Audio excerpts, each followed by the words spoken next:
이제 오늘부터는 이제 선지자와 왕이라는 이제 타이틀이 됐습니다. 그래서 첫 번째 선지자와 왕이라는 이제 큰 타이틀로 첫 번째 말씀 엘리야와 바알 선지자들입니다. 여러분이 이제 성경을 이렇게 통독하거나 읽을 때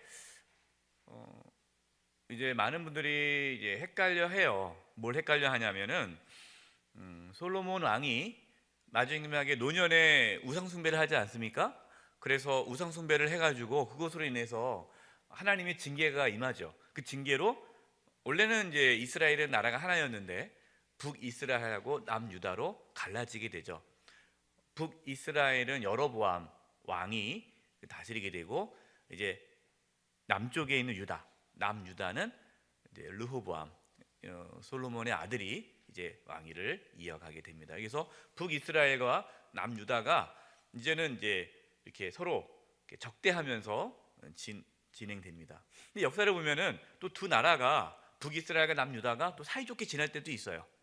사이좋게 지낼 때도 있고 적대할 때도 있고 이렇게 쭉 역사가 이어가는데 이러한 왕들의 이야기들이 이제 열왕기서가 나오죠. 열왕기 상하, 사무엘 상하, 열왕기 상하에 이제 그러한 왕들의 이야기 쭉 나옵니다.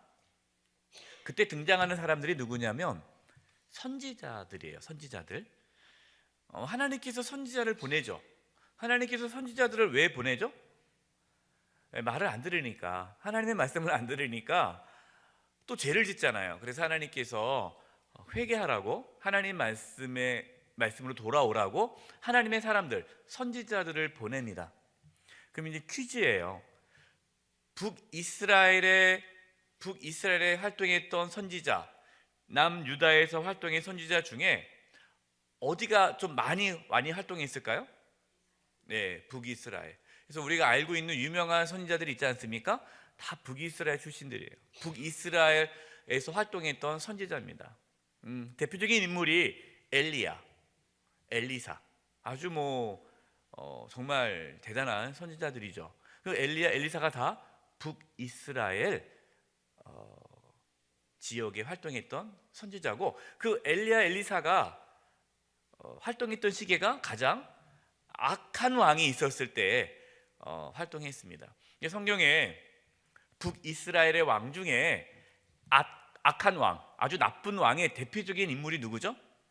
아합 왕이에요. 오늘 본문에 나옵니다. 오늘 나오는 그 등장 인물이 아합인데 이 북이스라엘 역사 속에서 악한 왕 중에 하나를 뽑으라 그러면 아합 왕이에요. 그래서 이렇게 나와요.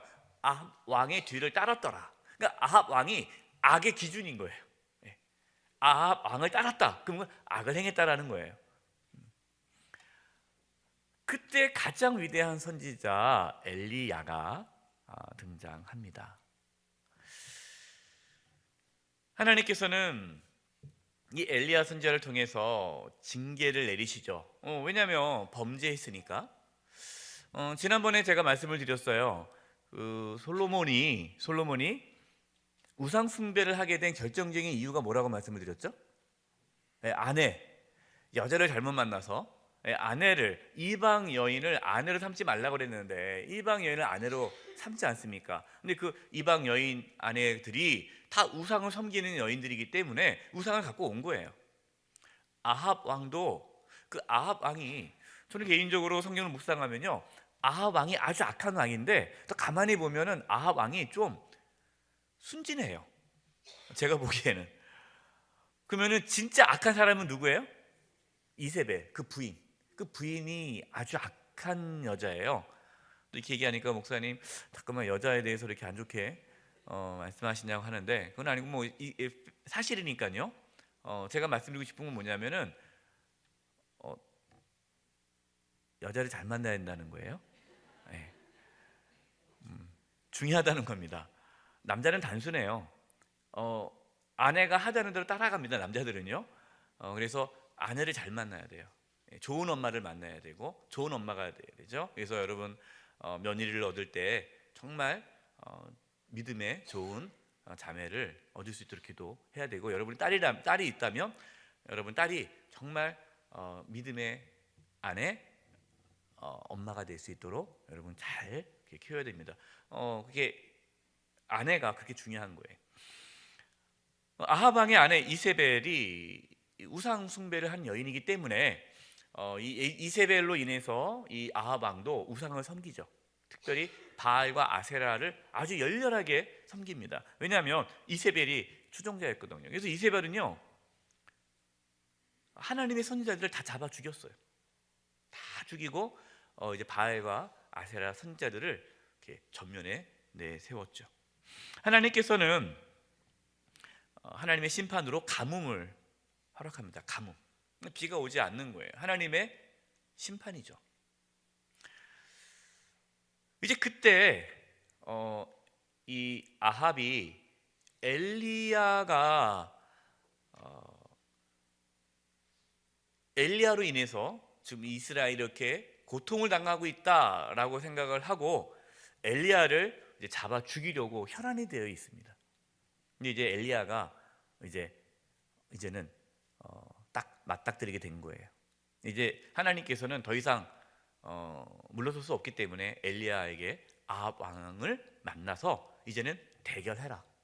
이제는 완전히 전면전이죠. 그래서 오늘 장면이 하나님의 사람, 하나님께서 보낸 선지자 엘리야와 850명의 바알 선지자와 아세라 선지자들과의 한판 대결이 벌어지는 내용입니다. 1번이에요. 불로 응답하시는 하나님은 충성을 받기에 합당하십니다. 하나님께서는 불로 응답하시죠. 우리 하나님은 충성을 받기에 합당하시다라는 거예요. 그러니까 우리는 하나님께 충성해야 한다는 거죠. 하나님은 충성받기에 합당하시다. 1번입니다. 누가 이스라엘을 괴롭힌 자입니까? 왕상 18장 17절 18절 읽겠습니다. 시작. 엘리야를 볼 때 아합이 그에게 이르되 이스라엘을 괴롭게 하는 자여 너냐? 그가 대답하되 내가 이스라엘을 괴롭게 한 것이 아니라 당신과 당신의 아버지의 집이 괴롭게 하였으니 이는 여호와의 명령을 버렸고 당신이 바알들을 따랐습니다. 아합이 엘리야를 보자마자 뭐라고 말을 합니까? 이스라엘을 괴롭힌 자가 너냐? 아합은 생각하기에 이스라엘을 괴롭힌 자가 누구라 생각한 거예요? 엘리야. 근데 여러분 진짜 이스라엘을 괴롭힌 자가 누굽니까? 아합이죠. 아합과 그 가문이죠. 이거를 엘리야가 얘기하는 거예요. 근데 여러분 사실 이렇게 말하기가 쉬워요? 어려워요? 어렵죠. 지금 아합이 누굽니까?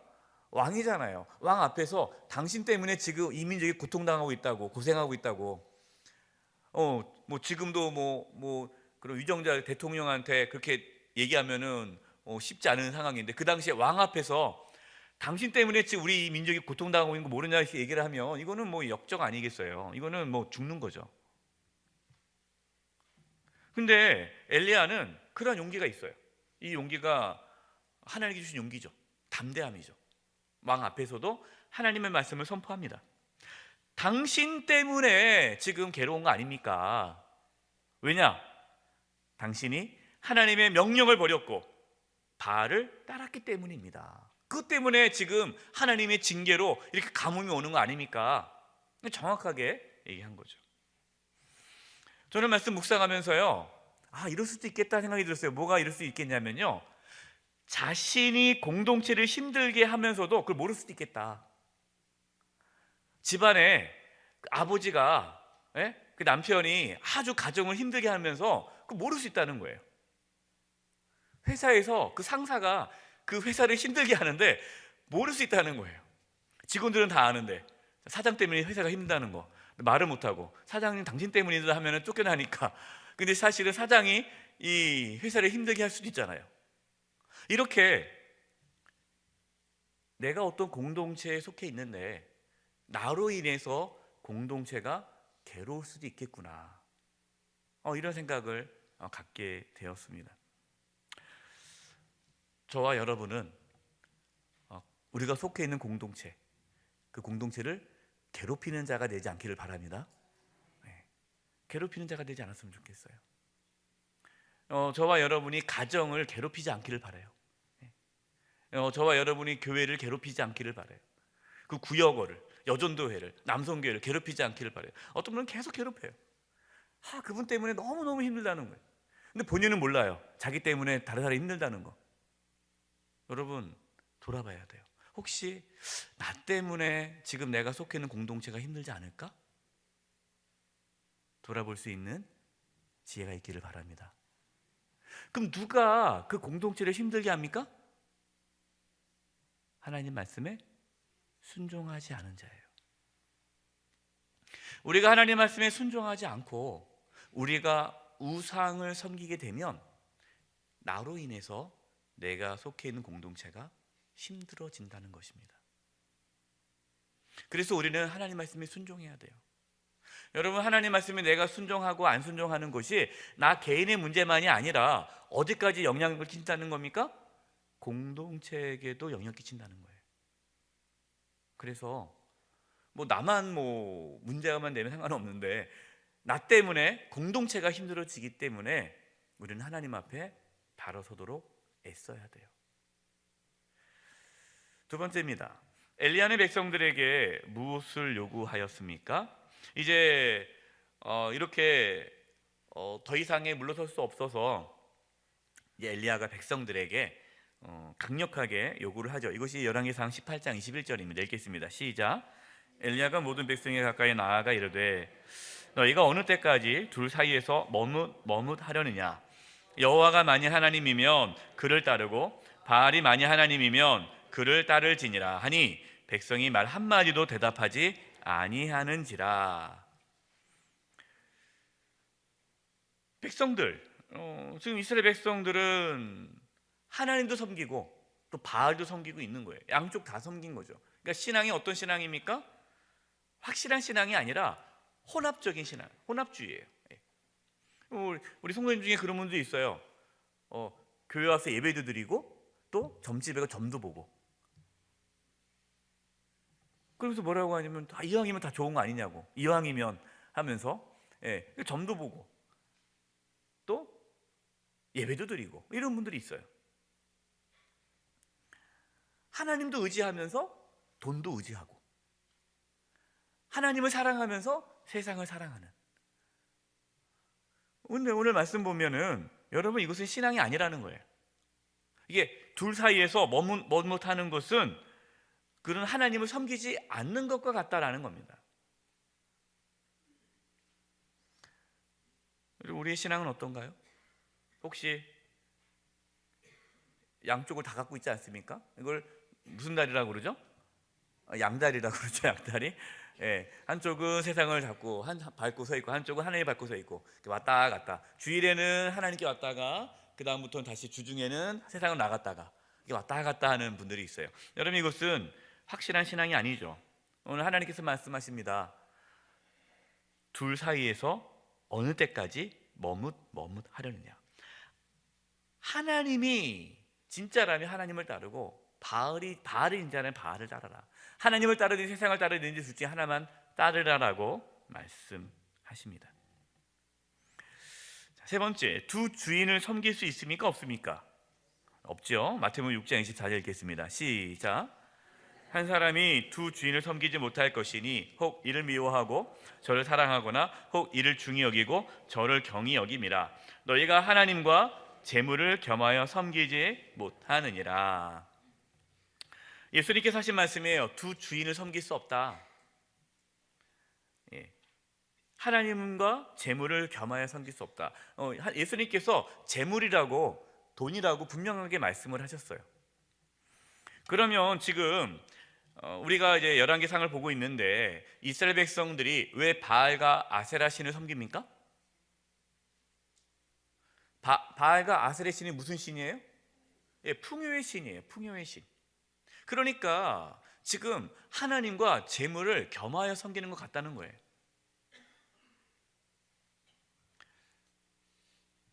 우리가 하나님과 재물을 동시에 섬길 수 없어요.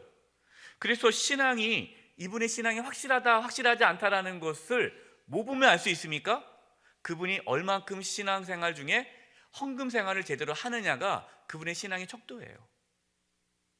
그래서 실제로 제가 최근에 어떤 교회 얘기를 들었어요. 어느 교회에서 예전에 이제 한중 직분자를 이렇게 선출하는데 기준이 없었대요. 근데 이제 목사님께서 그 기준을 마련했는데 그 기준 중에 하나가 11조를 기준으로 세웠답니다. 그래서 11조를 내지 않으면 한종 직분자가 될 수 없다라고 말을 해서 교회가 난리가 났어요. 교회가. 왜냐하면 그럼 돈 없는 사람들은 한종 직분자가 안 되냐? 왜 교회가 그렇게 세속화되었냐? 왜 이게 교회가 돈을 밝히냐? 교회랑 세상이랑 뭐가 다르냐 하면서 11조 내는 것에 대해서 막 피를 토하면서 이건 안 된다라고 얘기를 했어요. 근데 어떻게 보면 맞는 말 같죠? 근데 가만히 보면은 그 속에 뭐가 있는 거예요? 하고 싶지 않은 거예요. 11조를. 그러니까 아까운 거예요. 그러니까 아까우니까 그를 뭘 얘기하는 거예요? 왜 교회가 그렇게 세속적이냐? 뭐 성경에 언제 11조 나오냐? 해서 이렇게 변명하는 거예요. 근데 가만히 정직하게 보면요, 아까운 거죠. 그거를 아깝다고 말하기는 민망하니까 그것에 대해서 방어하는 거예요. 근데 여러분, 우리가 솔직하게 뭐 알지 않습니까? 우리가 하나님 앞에 누가 11조를 낼 수 있어요? 네, 믿음이 있는 사람만 낼 수 있는 거예요. 믿음이 없는 사람에게 11조 내라고 그러면 그분 시험이 들죠. 그래서 저는 우리 성도님들에게 11조를 강조 안 합니다. 왜냐하면 믿음이 없는데 11조 얘기했다가는 교회를 떠나시니까. 그러나 분명한 확실한 것은 11조는 믿음의 정확한 표현이죠. 지금 예수님께서 그 말씀하신 거예요. 하나님과 재물을 겸하여 섬기지 못한다. 저와 여러분은 두 주인이 아닌 하나님 한 분만을 온전히 섬길 수 있기를 바랍니다. 우리가 정직해야 돼요. 이렇게 정직하지 않고 이렇게 자기의 어떠한 그런 부분들을 감추면서 이렇게 얘기하면은 우리의 신앙은 잘할 수가 없어요. 솔직하게 내가 믿음이 없어서 못 내겠다 그러면 나요. 그러면 괜찮아요. 왜냐, 하나님께 믿음을 주시니까. 근데 자기는 믿음이 좋은 것처럼 하면서 11조 생활 안 하시는 분들이 있거든요. 그러면은 참 그분은 신앙생활이 깊어질 수가 없는 거예요. 네 번째, 우리가 섬기는 하나님은 어떤 분이십니까? 열왕기상 18장 24절입니다. 시작. 너희는 너희의 신이 이름을 부르라. 나는 여호와의 이름을 부르리니 이에 불로 응답하실 신 그가 하나님이라. 백성이 다 대답하되 그 말이 옳도다 하니라. 이제 엘리야가 대결을 하는데 이제 갈멜산에서 바알 선지자 450명, 아세라 선지자 400명, 그러니까 850명이죠. 850명이 제단을 만들고 또 자기 혼자 또 제단을 만들고 양쪽 제단에 각각 송아지 한 마리씩 각을 떠서 놓고 각자 신을 부르는 거예요. 바알, 아세라 신을 850명이 부르고 엘리야는 혼자 하나님을 부르고, 그럴 때 하늘에서 불이 내려가지고 그 재물을 태우는 그 하나님이 진짜 하나님이다. 그분이 진짜 살아계신 하나님이다. 어떻게 그렇게 한번 해볼까? 그러니까 백성들이 뭐라고 얘기해요? 네 말이 맞다. 불로 응답하신 분이 진짜 하나님이다 라고 하는 겁니다. 여러분, 하나님은 응답하십니까? 안 하십니까? 응답하세요. 네. 저는 불교 신자였잖아요. 제가 불교 신자. 제가 불교 신자로 자꾸만 얘기하니까 자랑하는 건 아니고요. 저는 그 하나님을 섬기기 전과 섬긴 후가 정확하게 알기 때문에 가끔 이제 말씀을 드립니다. 저는 불교 신자로서 믿음이 좋았어요. 왜냐? 열심히 교회를 절에 다녔거든요. 저는 혼자 절에 다녔어요. 혼자 마음이 힘들 때 이렇게 절에 가서 공양하고 했단 말이에요. 기도도 많이 드렸어요. 그런데요, 불교에서 기도를 하면 그 기도는 부처님이 듣지 않아요. 그러니까 부처님이 내 기도를 듣는다고 생각하지 않고 그냥 수양이죠, 수양. 내 마음을 다스리는 거고 내 마음을 비우는 거고 평안을 찾기 위해서 나를 돌아보는 시간, 묵상이죠. 이게 기도예요, 불교는. 어떠한 대상이 있어서 부처님께 여러분 뭐 만약에 불교신자가 부처님께 빌어가지고 뭔가 얻겠다, 그건 가짜 불교신자예요. 다 불교는 그게 아니거든요. 어떤 신에 대한 존재가 없어요. 근데 그렇게 제가 불공을 드리고 기도를 해도 어떤 부처님으로부터 응답을 받은 적이 한 번도 없거든요. 근데 제가 예수님 믿고 하나님께 기도하는 순간 하나님께서 응답하시는 거예요. 저는 이게 깜짝 놀랐어요. 하나님께서 말씀해 주시는 거예요. 왜 그럴까요? 하나님은 살아계시잖아요. 하나님 살아계시니까, 살아계신 분이시기 때문에 기도하면 말씀해 주세요. 저는 그게 너무너무 신기했고, 그 하나님과 대화하고 하나님과 교제하고 하나님과 함께 살아가는 것이 너무 신났어요. 그게 신앙의 초창기의 모습이에요. 진짜 하나님과 함께하는 것이 뭔지를 많이 경험을 했습니다. 하나님은 살아계십니다. 하나님은 우리의 기도에 응답해 주십니다. 이것을 뭐 해야 돼? 우리는요, 믿고 또 드러내야 돼요. 지금 엘리야가 지금 하나님이 응답하신다는 걸 지금 드러내는 거 아닙니까? 하나님의 어디 있냐, 머뭇거리는 사람들 앞에서 하나님의 살아계심을 나타내고 있잖아요. 이런 게 중요한 겁니다. 이 두 번째입니다. 불로 응답하시는 하나님은 거짓신들과는 다르십니다. 1번, 우상들은 어떠한 반응을 보였습니까? 열왕기상 18장 26절 시작.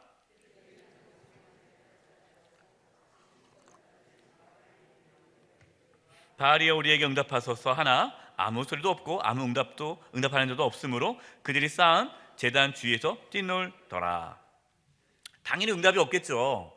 뭐 존재하지 않은데, 살아있지 않은데 어떻게 그 바알과 아세라 신들이 응답을 하겠습니까? 그러니까 아무 응답이 없으니까 막 칼로 몸을 막 자해하면서 피를 흘리는 거예요. 그래도 응답이 없죠. 뭘 말씀합니까? 내가 믿었던 모든 것들은 나를 진정으로 도와줄 수 없다라는 거예요. 여러분, 그것이 우상입니다. 내가 하나님 말고 나를 도와줄 수 있다라고 여기는 것, 여러분 이거 우상이에요. 어떤 사람은 사람이 나의 우상이 될 수 있죠. 저 사람은 날 도와줄 거야. 사람을 의지해요. 어떤 사람은 돈을 의지하죠. 어떤 사람은 자기의 능력과 경험을 의지하죠. 여기 다 우상이 되는 거예요. 그러니까 하나님 이외에 믿었던 것들 다 우상입니다. 그것이 헛것이라는 거예요. 아무것도 아니라는 겁니다. 전혀 도움이 되지 않습니다. 여러분 오해하지 마세요. 그렇다고 뭐 사람도 필요 없고 돈도 필요 없고 다 필요 없다는 것이 아니라, 그것이 하나님의 자리에 앉을 수 없다는 거예요.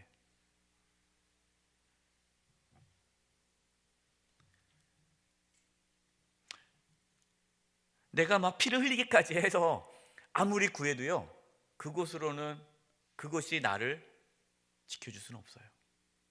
여러분 이것을 인정할 수 있기를 바랍니다. 네, 이걸 인정하셔야 돼요.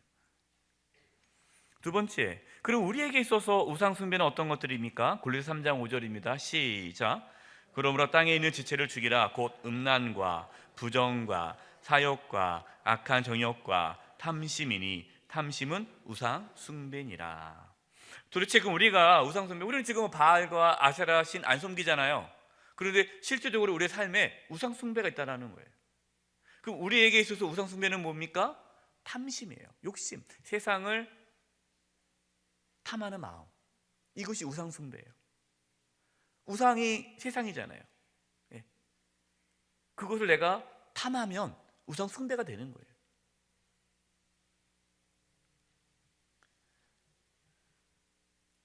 그래서 우리는 예수님을 믿으면서 교회를 다니면서 하나님을 섬긴다 하면서 우리는 우상 숭배를 할 수가 있는 거예요. 고린도후서 6장 14절 16절입니다. 너희는 믿지 않은 자와 멍에를 함께 매지 말라. 믿지 않은 자는 예수님 안 믿는 자예요. 그들은 당연히 세상을 따르겠죠. 그들과 함께 멍에를 매지 말라라는 거예요. 여러분 예수 믿지 않는 사람들과 함께 어울리면 안 돼요. 이 말씀을 오해하면 안 돼요. 그러면 이제 예수 믿지 않는 친구들은 다 끊어버려야 되나? 그건 아니죠. 예수 믿지 않는 친구들과도 어울려야 돼요. 같이 뭐 놀아야죠. 왜냐면 전도하려면. 그러나 그들의 삶의 방식, 그들이 추구하는 가치관을 따라가서는 안 된다는 거예요. 그들을 이끌어 와야지 따라가면 안 된다는 거예요. 그래서 어떤 분들은 자기 전도한다고 세상 친구들 자기 만난다고 하는데 가만히 보면 같이 다녀요. 그거 안 되는 거예요. 따라가면 안 돼요. 데리고 와야지. 그래서 데려오고 자신이 없으면 당분간 안 만나는 게 좋습니다. 의와 불법이 어찌 함께하며 빛과 어둠이 어찌 사귀며. 15절 그리스도와 벨리알이 어찌 조화되며 믿는 자와 믿지 않는 자가 어찌 상관하며. 16절 하나님의 성전과 우상이 어찌 일치가 되리요. 그러니까 지금 우리는 하나님의 성전이죠. 그렇죠? 하나님의 영이 있으니까. 그리고 지금 세상 사람들, 예수님 믿지 않는 사람들은 당연히 그들은 세상을 따라가죠. 세상의 삶의 방식. 그들에게 삶의 방식이 뭡니까? 다양하겠지만 가장 중요한 게 돈이죠. 돈이 최고의 가치란 말이에요. 세상은 그렇게 돌아갑니다. 세상에 중요한 거는 돈이에요. 그래서 모든 기준이 다 돈이죠.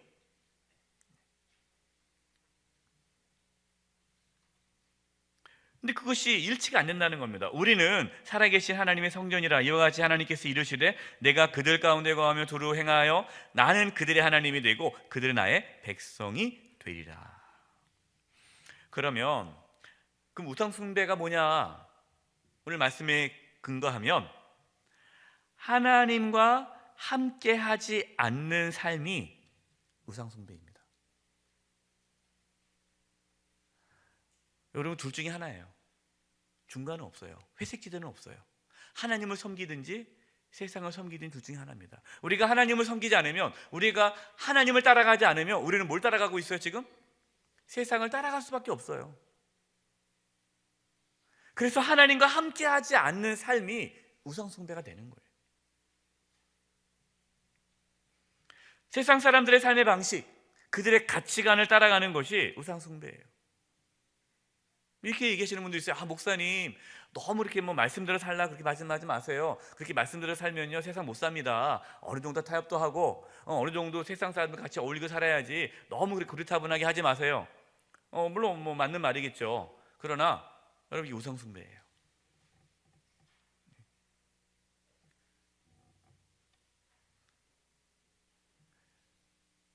세 번째, 불로응답하시는 하나님은 영광을 받으실 수밖에 없습니다. 하나님께서 우리에게 응답하심으로 뭐가 나타납니까? 하나님의 살아계심이 나타나죠. 이게 하나님께 영광을 돌리는 거예요. 자, 1번 엘리야는 어떻게 제단을 쌓았습니까? 본문 보겠습니다. 30에서 32절 시간 관계상 제가 읽을게요. 엘리야가 모든 백성을 향하여 이르되 내게로 가까이 오라. 백성이 다 그에 가까이 가매 그가 뭘 했습니까? 무너진 여호와의 제단을 수축하되. 첫 번째 한 것은 무너진 하나님의 제단을 수축했다라는 겁니다. 그동안 하나님께 제단을 안 지낸 거죠. 제사를 안 지낸 거죠. 그러니까 무너진 제단을 수축했다라는 것은 하나님께 예배가 다시 시작되었다, 회복되었다. 여러분, 저와 여러분이 세상에서 우상 숭배를 하지 않고 정말로 하나님만 온전히 섬기려면 뭐가 회복돼야 돼요? 예배가 회복돼야 돼요. 예배가 회복돼야 돼요.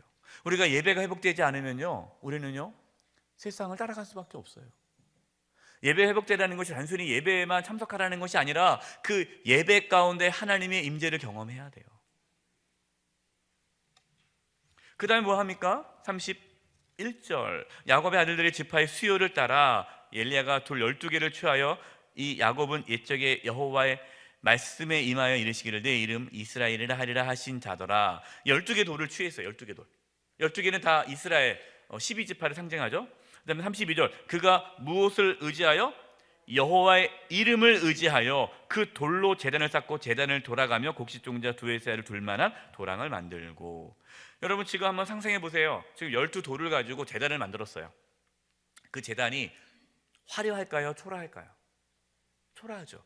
아까 그 옆에 있는 제단 바알 선지자들, 아세라 선지자 850명이 만든 제단은 어떨 것 같아요? 엄청 화려할 거예요. 엄청 크고 초라하지만, 그러나 하나님의 이름을 의지하며 제단을 쌓았다는 겁니다. 하나님의 이름으로 나아가는 거예요. 여러분, 우리의 삶도 마찬가지입니다. 우리가 가진 것이 별거 없을 수 있어요. 우리가 초라할 수 있어요. 세상에 비교해 봤을 때, 세상에 잘 나가는 사람과 비교해 봤을 때 우리가 초라할 수 있겠죠. 그러나 우리가 아무리 초라할지라도 하나님을 의지하며 그 가운데 예배가 회복되면요, 하나님은 어디에 임하세요? 화려한 제단에 임하십니까? 아니면 초라하지만 하나님을 의지했던, 하나님만 바라봤던 그곳에 임하셨습니까? 네, 초라하지만 하나님에 의지했던 그곳에 임하신다는 거예요. 두 번째, 엘리야는 무엇을 기도하였습니까? 이게 중요한 거예요. 열왕기상 18장 36절. 저녁 소재 드릴 때에 이르러 선지자 엘리야가 나아가 말하되, 아브라함과 이삭과 이스라엘 하나님 여호와여, 주께서 이스라엘 중에서 하나님이신 것과 내가 주의 종인 것과 내가 주의 말씀대로 이 모든 일을 행한 것을 오늘 뭐하게? 알게 하옵소서. 하나님을 알게 해달라는 거예요. 그 다음 37절은요, 여호와여 내게 응답하소서, 내게 응답하소서. 이 백성에게 주 여호와는 하나님이신 것과 주는 그들의 마음을 되돌이키심을 알게 하옵소서. 이 백성들이 하나님을 알게 해달라고 기도하는 거예요. 그러니까 지금 엘리야의 관심은 뭡니까? 백성들이 하나님을 바로 알아, 하나님께 돌아오는 것. 여러분, 이것이 엘리야의 간절한 기도죠. 하나님께서 어디에 임하셨습니까? 그 엘리야가 세운 그 제단에 임한 거예요. 불이 임했습니다. 불이 내려와서 완전히 그 제물을 다 살랐죠. 그러자 이스라엘 백성들이 엎드리기 시작합니다. 엎드리면서 뭐라고 합니까? 여호와 그는 하나님이시다. 바로 진짜 하나님이 이분이시구나. 여러분, 우리 삶도 마찬가지예요. 정말 우리가 세상에서 하나님을 의지하고 우리가 예배가 회복되고 정말 우리의 삶에 우리가 하나님과 동행하고 하나님과 함께하는 삶을 살기 위해 믿음으로 살아가면요, 하나님께서 우리의 삶 가운데 응답하십니다. 불로 임하십니다. 그게 기적이잖아요. 우리의 삶에 기적이 나타나요. 그럼 우리의 삶을 통해서 누가 나타나는 겁니까? 하나님의 살아계심이 나타나는 거예요. 그래서 주변 사람들이, 야, 진짜 하나님이 살아계시구나. 여러분, 이것이 얼마나 멋진 삶입니까? 저와 여러분 가운데 이런 삶이 있기를 바랍니다. 마지막 세 번째, 엘리야는 바알 선지자를 어떻게 하였습니까? 열왕기상 18장 40절. 엘리야가 그들에게 이르되 바알의 선지자를 잡되 그들 중 하나도 도망하지 못하게 하라 하매 곧 잡은지라. 엘리야가 그들을 기손 시내로 내려다가 거기서 죽이니라. 죽였다는 거예요. 여러분, 우리의 삶도 마찬가지예요.